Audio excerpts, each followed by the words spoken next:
វត្តមានគំនូរសន្តិភាពដែលមាននៅទីតាំងសួនវត្តបទុមវតីក្បែរនឹងវិមានឯករាជ្យបានលេញរូបរាងជាបណ្ដាហើយអ្នកទាំងអស់គ្នា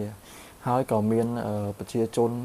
ខ្មែរយើងនៅបរទេសទៅមើលច្រើនកកកដែរគាត់តែបងប្អូនមើលទស្សនវិជ្ជាទៅរៀងច្រើនចឹងតម្រាំគំនូរសន្តិភាពនឹងហើយជាស្ថាពរ 100% នឹងមានមនុស្សទៅច្រើនកកកហើយនឹងធ្វើការថតបិទរូប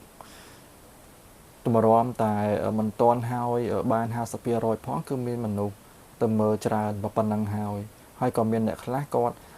ទៅមើលបណ្ដាហើយថតផ្ដិតយករូបភាពហើយនឹងវីដេអូបង្ហោះលើបណ្ដាញសង្គមដែរអញ្ចឹងបើសិនជាអ្នកអត់ទាន់ទៅមើលគំនូរសន្តិភាពកុំភ្លេចណាទីតាំងសួនវត្តបទុមវតីនៅក្បែរនឹងវិមានឯករាជ្យនឹងឯង